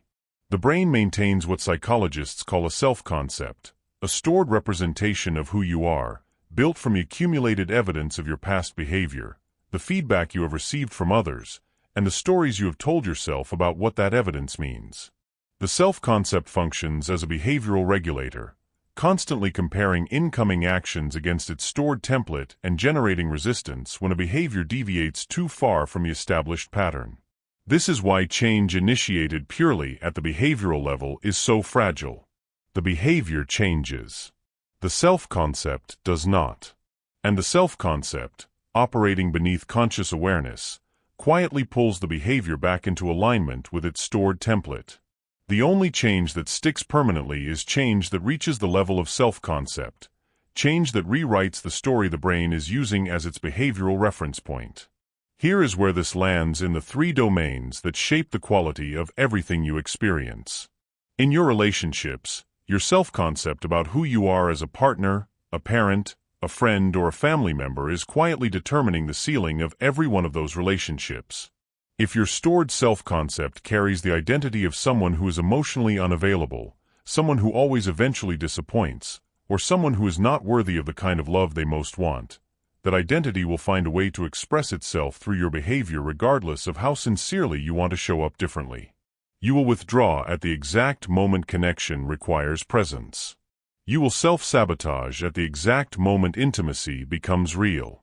Not because you are broken, but because your behavior is being faithful to a story that is no longer true. In your career, the professional ceiling most people experience is not a skill ceiling or an opportunity ceiling. It is an identity ceiling. The person who sees themselves as someone who almost makes it will find a way to almost make it, regardless of their talent. The person who sees themselves as someone who delivers will find a way to deliver, regardless of the obstacles. And in your financial life, the research on financial behavior is unambiguous. Spending patterns, saving behaviors, and wealth-building consistency are far more strongly predicted by financial identity than by financial knowledge. People do not spend beyond their means because they do not know better. They do so because their self-concept is in conflict with the behavior that would produce a different outcome. The insight that anchors this chapter carries a name. It is called the identity vote, and it is the reframe that transforms every small daily discipline from a behavioral event into a constitutional one. The identity vote works like this. Every time you complete your minimum viable daily practice, every single time, regardless of how small or imperfect the execution, you cast one vote for a new self-concept. You are not declaring the new identity complete. You are not claiming to have arrived. You are simply recording one piece of evidence that someone with this identity would produce. One journal entry is one vote for the identity of someone who reflects. One 7-minute movement practice is one vote for the identity of someone who takes care of their body. One honest sentence in a difficult conversation is one vote for the identity of someone who communicates with courage. No single vote wins the election. But elections are won by the accumulation of votes over time. And the self-concept updates in proportion to the evidence it receives. Cast enough votes consistently enough, and the story changes. Not dramatically. Not overnight. But irrevocably. The first tool this chapter delivers is called the identity audit. It is a structured self-examination that takes approximately 15 minutes and reveals the self-concept stories that are currently operating beneath your behavioral intentions. You take a sheet of paper and complete 3 sentence stems honestly and without editing. The first stem is, when I think about consistently maintaining my discipline, I secretly believe I am someone who, and you complete it with the first honest thought that arrives, not the aspirational one. The second stem is, the people in my life have always seen me as someone who, and again you complete it honestly. The third stem is, the last time I failed to follow through, the story I told myself about why was. What you are looking for in these 3 completions is the self-concept template your brain is currently using as its behavioral reference point. Once you can see it, you can begin to work with it consciously rather than being governed by it invisibly. You cannot rewrite a story you cannot read. The second tool is called the evidence inventory. At the end of each week, you spend 5 minutes identifying 3 specific moments from the past 7 days where you behaved in alignment with the identity you are building. Moments where you cast an identity vote. Write them down with specificity. Not I was disciplined this week, but on Thursday morning when I genuinely did not want to begin, I did 5 minutes of my practice and stayed for 20. The evidence inventory serves a dual purpose. It builds the factual case that your self-concept updates require, concrete behavioral evidence that the new story is true. And it trains your attention to notice identity-aligned behavior, which reinforces the neural pathway associated with that behavior and makes its repetition more likely. What you consistently notice and name, you consistently become. The person whose life most powerfully demonstrates the identity vote principle is not a celebrity or a billionaire. It is the story of Viktor Frankl, the Austrian psychiatrist who survived the Nazi concentration camps and emerged with a framework for human resilience that has influenced psychology, philosophy, and personal development for decades. Frankl observed in the most extreme conditions imaginable that the prisoners who survived were not always the physically strongest. They were the ones who maintained an internal identity that the external circumstances could not reach, a sense of who they were that existed independently of what was being done to them. He called this the last of human freedoms, the freedom to choose your response, your meaning, and ultimately your identity regardless of circumstance. If identity can be maintained under those conditions, it can certainly be built under yours. Here is the nuance this chapter requires. The identity vote framework is not an invitation to bypass honest self-awareness with relentless positive reframing. Authentic identity development requires the courage to look clearly at the self-concept stories that are currently running, including the ones that are painful, the ones rooted in genuine past failures, and the ones that were installed by people and experiences that had no right to define you. Pretending those stories do not exist does not dissolve them. It drives them deeper underground where they operate with even less accountability. The identity audit is not comfortable because it is not supposed to be. It is the honest reckoning that makes genuine rewriting possible. The goal is not to feel good about who you are before you have built the evidence. The goal is to build the evidence deliberately and let the feeling follow from the facts. Here is what you now carry that you did not have before this chapter. You understand that the reason change is felt temporary in the past is not that you lacked effort or strategy. It is that the effort and strategy were landing on top of a self-concept that was quietly contradicting them. The practice was right. The foundation was missing. And now you know how to build the foundation, one small deliberate vote at a time, cast into the deepest level of who you believe yourself to be. The story is not fixed. It never was. It was always a working draft. And you are the only one with the authority to rewrite it. You have now completed the full transformation arc of this audiobook. You have moved from awareness through tools and into the deepest layer of lasting change. What remains is the work of integration, turning everything you now understand into a lived daily reality that holds under pressure, survives setbacks, and compounds across time. The next chapter is where that integration begins. Chapter 8: Protecting Your Discipline, Dealing with Setbacks, Slippage, and Self-Sabotage. You were doing so well. And you know exactly what that sentence feels like from the inside, because you have lived it. There was a stretch where everything was clicking. The practice was consistent, the identity was solidifying, the small daily votes were accumulating into something that felt genuinely different from anything you had built before. You were not perfect, but you were present. And then something happened. Maybe it was external, a difficult week at work, a disruption in a relationship, an unexpected financial pressure that consumed the mental space your practice had been living in. Or maybe it was internal, a day where the resistance won, which led to another day where it won again, and then somehow a week had passed and the practice that had felt so solid revealed itself to be more fragile than you had believed. And what followed the break was almost worse than the break itself. The self-judgment arrived immediately and without mercy. You told yourself that you had proven something, that this was exactly what always happens, that the person who was showing up consistently was a temporary visitor, and the person standing in the rubble of a broken streak was the real you. And the weight of that story made starting again feel not just difficult but somehow dishonest. Like you no longer had the right to claim the identity you had been building. If you have ever stood in that particular rubble, this chapter was written for the exact moment you are in. What happened in that moment was not a failure of discipline. It was the absence of a recovery system. And the difference between those two diagnoses changes everything about what you do next. The question this chapter answers is one that every person building a lasting practice eventually faces. When the streak breaks, and it will break, because you are human and life is genuinely unpredictable, what is the precise response that protects everything you have built and returns you to momentum as quickly as possible? The answer is not what most people expect. And it is far more compassionate than the self-judgment that typically fills the space after a miss. The behavioral science on recovery from habit disruption is both clear and surprisingly underrepresented in mainstream self-help culture.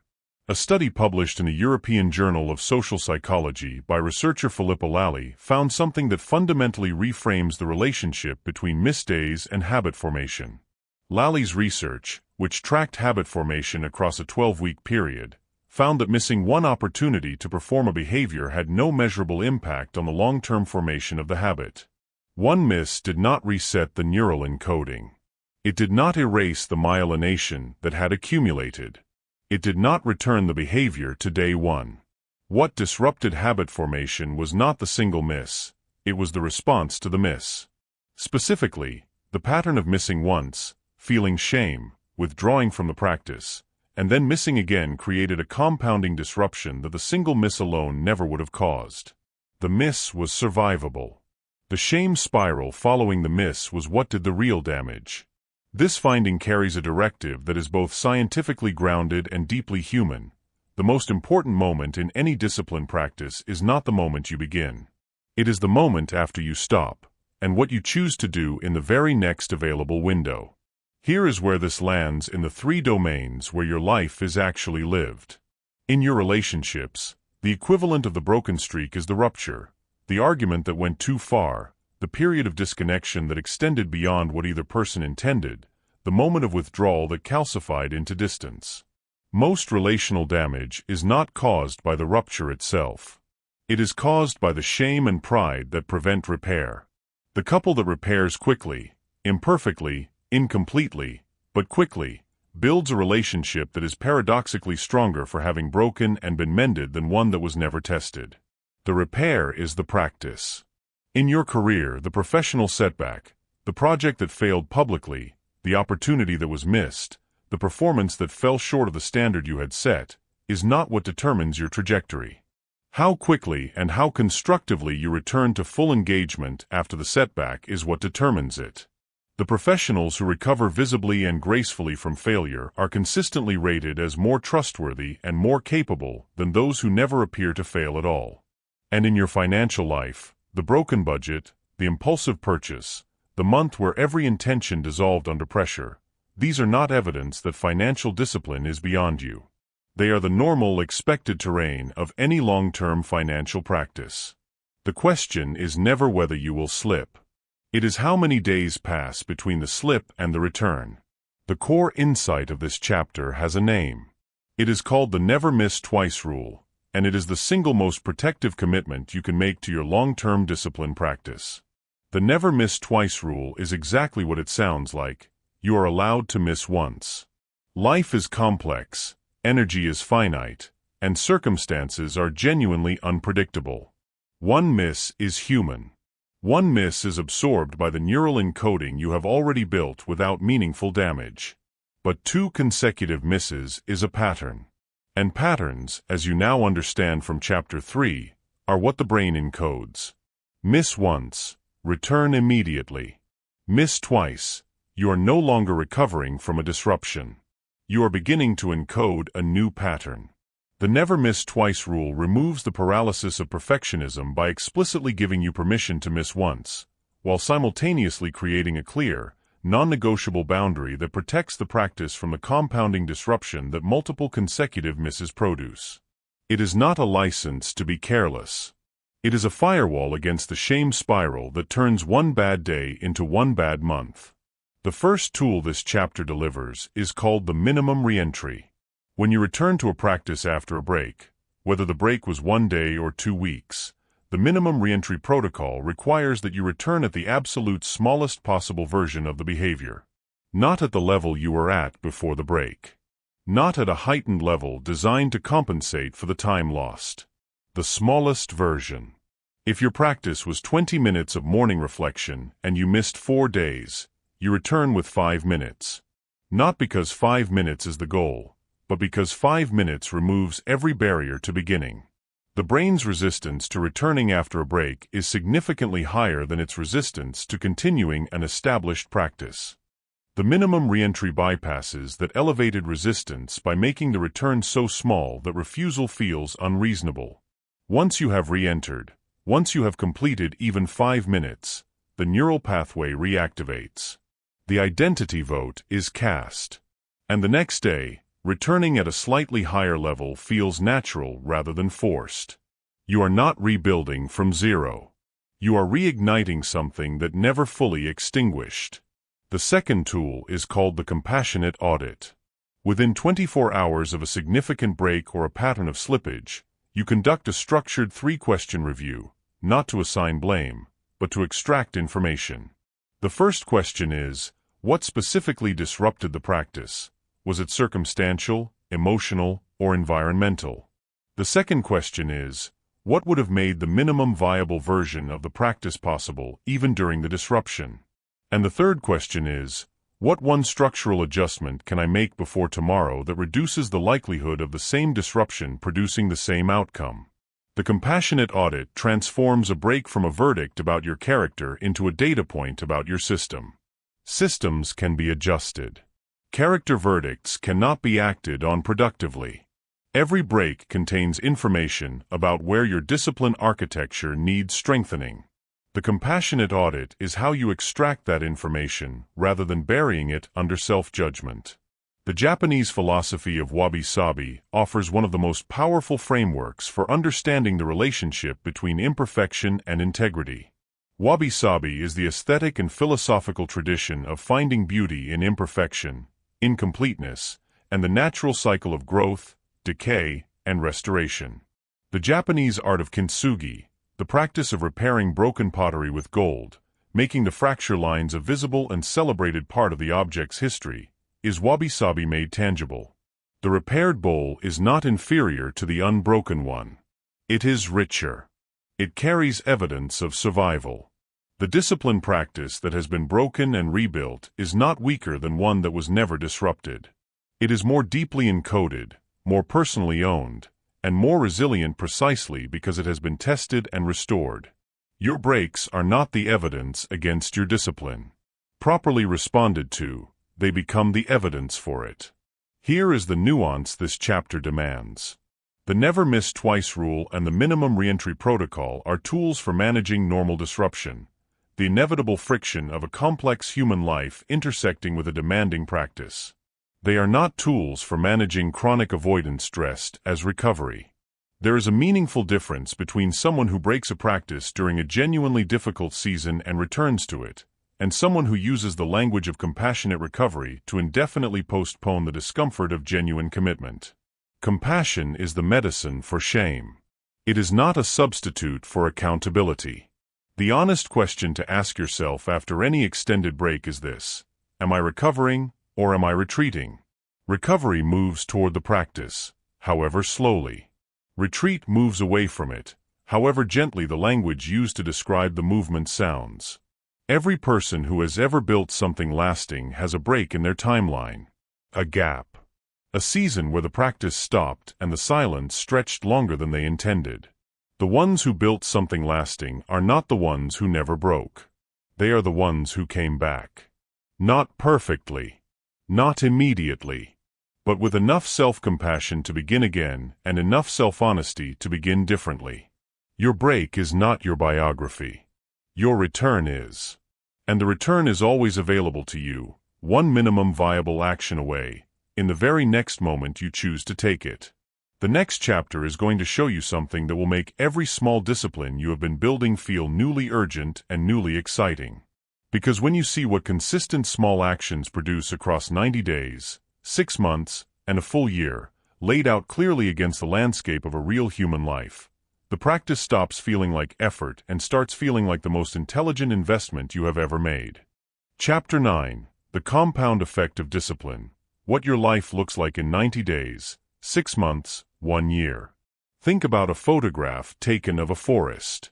Not a dramatic landscape shot, just an ordinary photograph of trees standing in ordinary light.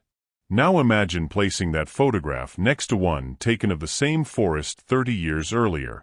The trees in the earlier photograph are saplings, thin, unremarkable, easily overlooked. Nothing about them announces what they will become.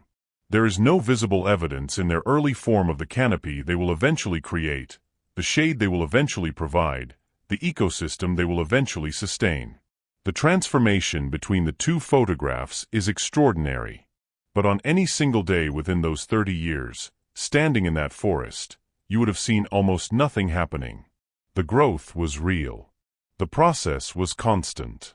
But the evidence was invisible to anyone who was only watching for dramatic change. Your daily discipline works in exactly the same way. On any given day, the small consistent action you take looks like almost nothing. It does not announce itself. It does not produce visible results that other people comment on or that your mirror confirms by morning. But beneath the surface, at the level of neural pathways and identity encoding and compounding behavioral momentum, something is happening that will eventually produce a transformation as dramatic as that forest, in a fraction of the time, because unlike trees, human beings can choose to accelerate the process with awareness and intention. What that image reveals is the single most important shift in perception this chapter is going to give you. The reason most people abandon their discipline practice before it produces visible results is not lack of commitment. It is a mismatch between the timeline of their expectations and the timeline of genuine compound growth. This chapter is going to close that gap permanently. The question this chapter answers is one that every person building a daily discipline eventually asks, usually in the difficult middle stretch when the practice is established but the results are not yet obvious. What is actually happening during the period when nothing appears to be changing? And what will my life concretely look like when the compound effect finally surfaces? The answer is both scientifically grounded and genuinely exciting. And it begins with understanding the mechanism that makes compounding one of the most powerful forces available to a human life. The mathematician and futurist Buckminster Fuller described what he called the precession effect, the phenomenon where the most significant outcomes of any action appear not in the direct line of the action but at 90 degrees to it, in unexpected and initially invisible directions.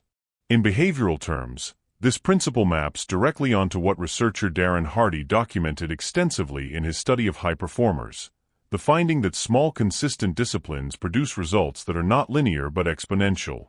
The compound effect, as Hardy named it, operates on a simple but profound mathematical reality. A 1% improvement applied consistently does not produce a 1% better outcome over time.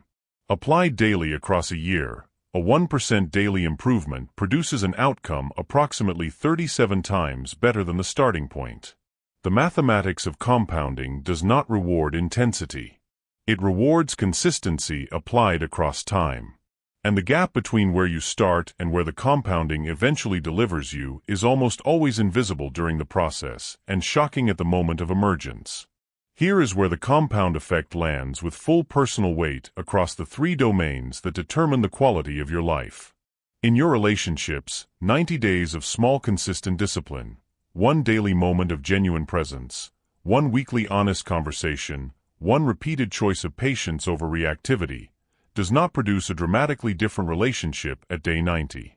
What it produces is a measurably different emotional climate, a slightly higher baseline of trust, a slightly more open channel of communication, a slightly reduced frequency of the defensive patterns that create distance.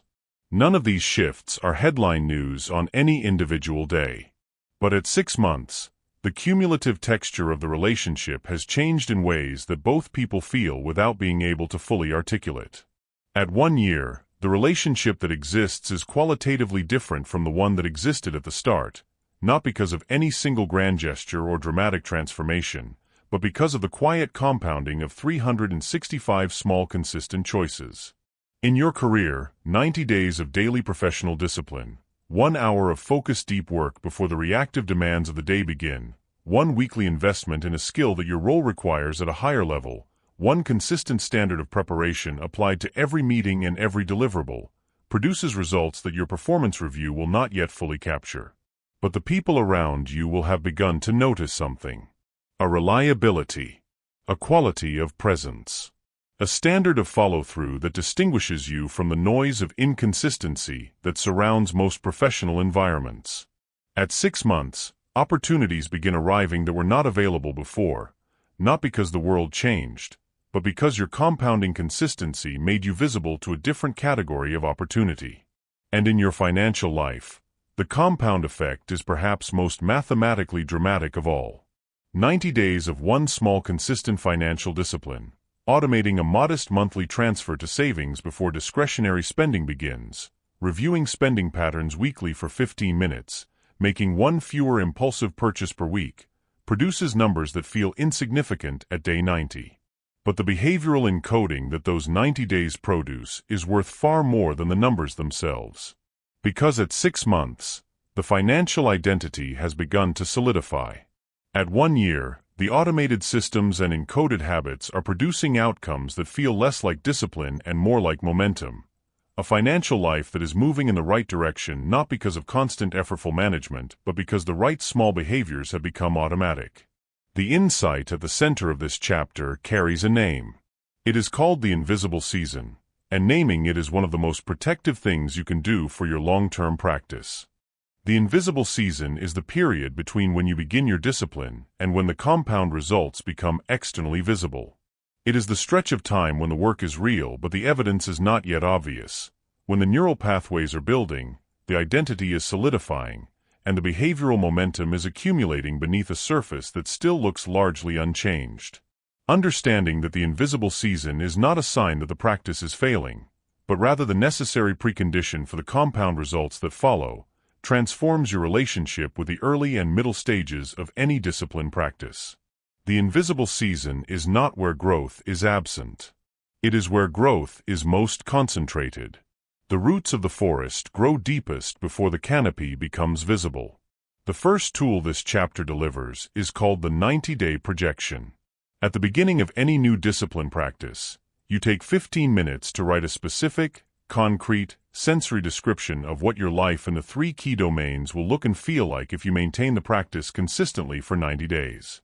Not a vague aspiration. A specific scene. What does the relationship feel like after 90 days of one small daily presence practice? What does your professional environment look like after 90 days of 1 hour of daily deep work? What does your financial account show after 90 days of one automated weekly transfer? Write it in present tense as though you are already living it. The 90-day projection serves 2 functions. It makes the compound outcome emotionally real before it is physically real, which provides motivational fuel during the invisible season when visible evidence is absent.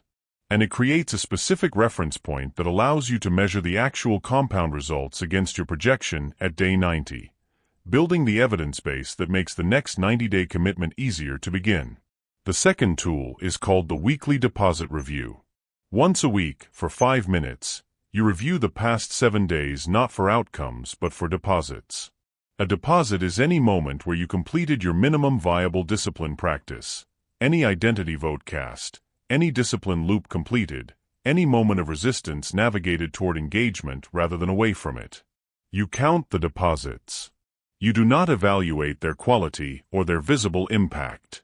You simply count them and record the total. The weekly deposit review trains your attention to measure the right thing during the invisible season, the consistency of the input rather than the visibility of the output. Because the output is not yet available to measure. But the input is happening right now, in every small consistent action you take. And the input is the only variable you actually control. Trust the deposits. The compound interest is already accruing. Warren Buffett, arguably the most successful long-term investor in human history, has spoken repeatedly about the misunderstanding that surrounds his wealth, with observers focusing on the extraordinary final numbers while missing the mechanism entirely. Buffett began investing seriously at age 11. The vast majority of his net worth was accumulated after his 50th birthday, not because he became dramatically better at investing in his later years, but because the compound effect of consistent disciplined behavior applied across decades finally reached the exponential phase of its curve. What looks like sudden extraordinary success from the outside is almost always the visible emergence of a compound process that has been running invisibly for a very long time. Your discipline practice works on exactly the same mathematical principle.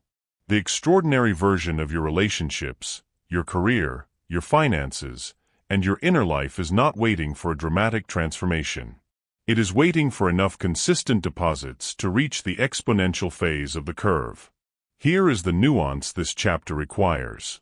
The compound effect is real and it is powerful, but it is not magic, and it does not work on every behavior equally.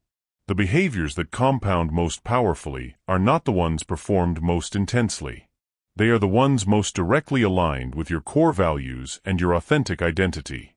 A discipline practice built around someone else's definition of success, a morning routine you read about but do not genuinely connect with, a financial goal borrowed from a comparison rather than chosen from your own values, will not compound at the same rate as one built from genuine self-knowledge and personal meaning. The compound effect amplifies whatever you consistently feed it. Feed it borrowed ambition, and it compounds disconnection. Feed it authentic intention, and it compounds toward a life that feels genuinely yours. The practice matters. But the alignment of the practice with your actual values matters more. Every small action you have taken since the first chapter of this audiobook has been a deposit. Every moment of resistance navigated, every identity vote cast, every morning claimed with even minimal intention, every break recovered from with compassion and speed, all of it has been accumulating in an account whose balance you cannot yet fully see. But it is there. Growing at a rate that does not announce itself in any single day, but that will eventually surface in a way that changes everything. The forest you are growing does not look like a forest yet. But the roots are deeper than you know. And the canopy is closer than it appears. In the final chapter, you're going to bring everything together. Every insight, every tool, every framework, every shift in identity and perception that this audiobook has delivered, into a single complete, living picture of who you are becoming and how you carry this forward for the rest of your life. Chapter 10. The One Discipline That Changes Everything. Your Personal Keystone Habit. Do you remember the person you were at the beginning of this audiobook? Not the version of you that existed years ago, the version that pressed play on this recording. The one who sat down with a quiet question, living somewhere beneath the surface of the day. A question about why consistency had felt so difficult, why the versions of yourself you most wanted to inhabit kept slipping away, why the gap between intention and action seemed to widen precisely when it mattered most. That person was not broken. That person was not lacking. That person was simply without a map for terrain that every human being eventually has to navigate, the terrain between who you are and who you are genuinely capable of becoming. You have been walking that terrain for the entire length of this audiobook.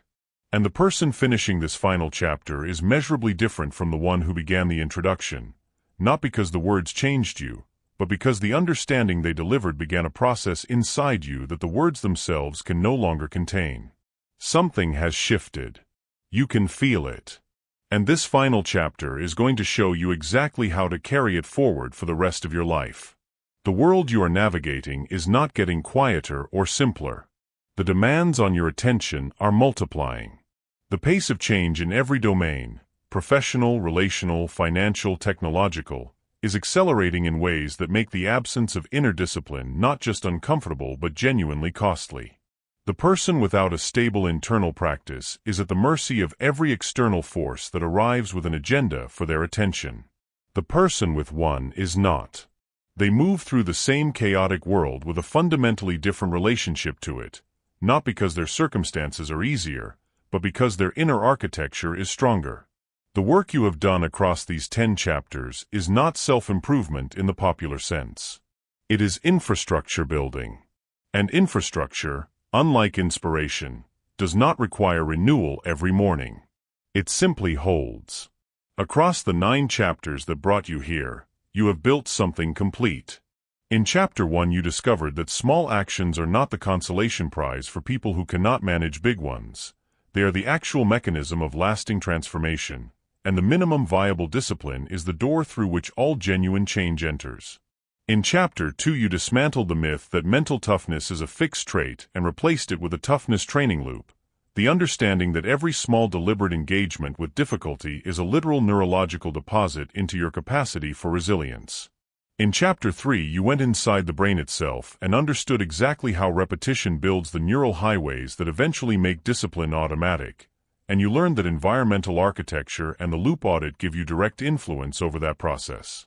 In Chapter 4 you claimed the sovereignty window, the first uncontested hour of your day, as the highest leverage territory available to you for practicing intentional living before the world arrives with its demands. In Chapter 5 you reframed the resistance signal from an obstacle into a compass, understanding that the moment you least want to show up is the moment your showing up produces the most significant neurological return. In Chapter 6 you ended the exhausting confusion between discipline and motivation, replacing the unstable foundation of feeling with the durable architecture of structure, and you built the discipline architecture that runs regardless of your emotional weather. In Chapter 7 you went deeper than behavior and strategy into the level where lasting change actually lives, identity, and you learned the identity vote, understanding that every small consistent action is casting a ballot for a self-concept that eventually becomes the most powerful behavioral driver available to a human being. In Chapter 8 you built your recovery system, the never miss twice rule and the minimum reentry protocol that protect everything you build from the inevitable disruptions of a complex human life.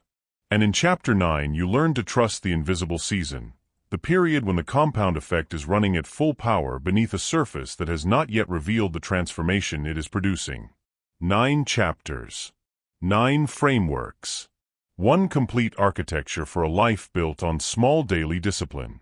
Here is the clarification this final chapter must deliver before anything else. Everything in this audiobook has been pointing toward one truth that needs to be stated with complete clarity before you close this recording and return to your life. Small daily discipline is not a technique for producing outcomes. It is a practice for producing a person. The outcomes, the stronger relationships, the advancing career, the growing financial stability, the deepening inner peace, are real and they will come. But they are not the point. They are the byproduct. The point is the person you become in the daily practice of keeping a commitment to yourself. The person who has learned to act from intention rather than impulse. The person who has built a relationship with difficulty that is characterized by engagement rather than avoidance. The person who knows from accumulated personal evidence rather than borrowed belief that they can be counted on, by themselves, most importantly, before anyone else. That person does not need extraordinary circumstances to produce an extraordinary life. They carry the capacity for it into every ordinary day. The transformation this audiobook has been building does not stay inside you. It moves. Every relationship you inhabit is touched by the quality of the person practicing these disciplines. The partner, child, parent, or friend who receives a version of you that has been grounded by a morning practice, steadied by a recovery system, and oriented by a clear identity is receiving something qualitatively different from what reactive, depleted, self-doubting versions of you could offer. The colleagues and collaborators who work alongside a version of you that acts from structure rather than fluctuating motivation, that recovers from setbacks with speed and without drama, that compounds small consistent professional disciplines across months and years, they are working with someone whose influence extends far beyond the specific tasks being completed together. And the financial decisions made by a person with a stable internal practice, unhurried, values-aligned, free from impulsive reactivity that financial stress and self-doubt produce, build toward a security that changes not just your life but the options available to the people who depend on you. Your discipline is never only about you. It ripples outward into every human system you are part of. And those ripples compound exactly the way the discipline itself does, quietly, invisibly, and eventually with extraordinary force. Here are the 6 living principles that distill everything in this audiobook into a personal standard you can return to on any day, in any season, under any circumstance. The first principle is this: start smaller than feels significant and stay longer than feels necessary. The size of the beginning never predicts the size of the outcome. Consistency predicts the outcome. Always begin with what you can actually sustain. The second principle is this: the feeling of not wanting to begin is information about the value of beginning, not a reason to delay it. When resistance is highest, proximity to growth is closest. Move toward what you are most tempted to avoid. The third principle is this: you are not building habits. You are building a person. Every small action is a vote for a self-concept. Cast the votes deliberately and the self-concept updates in proportion to the evidence you provide. The fourth principle is this: never miss twice. 1 break is human. 2 consecutive breaks are the beginning of a new pattern. The most important moment in any discipline practice is the one immediately after the practice stops, and what you choose in that moment defines the practice more than the practice itself does. The fifth principle is this: trust the invisible season. The absence of visible results during the early and middle stages of a discipline practice is not evidence that the practice is failing. It is evidence that the compound effect is running. Measure deposits, not outcomes. The outcomes are being built whether you can see them or not. The sixth principle is this: your discipline is your gift to every person your life touches. The work of becoming more intentional, more resilient, more grounded, and more consistent is not a private achievement. It is a form of love, for the people who depend on you, for the person you are becoming, and for the life that is waiting to be built from the quiet power of one small deliberate action taken one more time. Close your eyes for a moment and let yourself see the person these principles are building. Not a perfect person. Perfection was never the goal and never will be. A present person. Someone who begins the day with intention rather than reaction. Someone who meets difficulty with engagement rather than retreat. Someone whose relationships carry the texture of consistent care rather than the feast and famine pattern of motivation-dependent presence. Someone whose professional life reflects the compound return of daily disciplined investment. Someone whose financial decisions are made from clarity and values rather than impulse and anxiety. Someone whose inner world is characterized not by the absence of challenge, but by a stable, practiced capacity to meet challenge without being diminished by it. That person is not a distant aspiration. That person is the inevitable product of everything you now know, applied consistently across the days and weeks and months ahead. They are not far away. They are one small daily discipline away, today, tomorrow, and every ordinary day after that.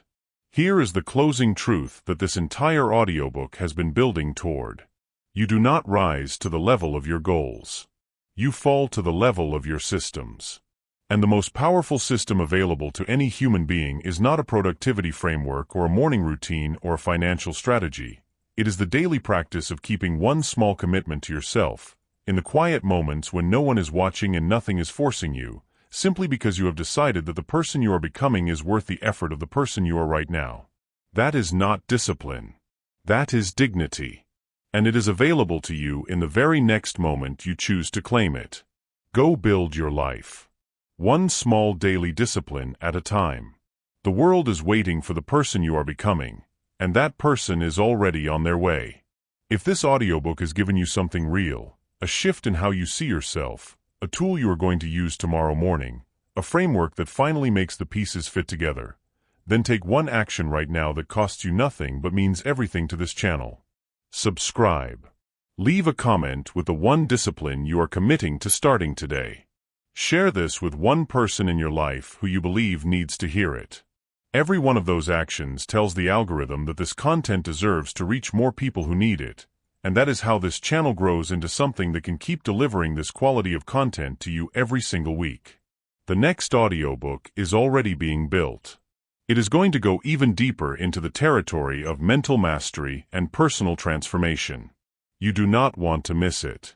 Subscribe now and make sure you are there when it drops.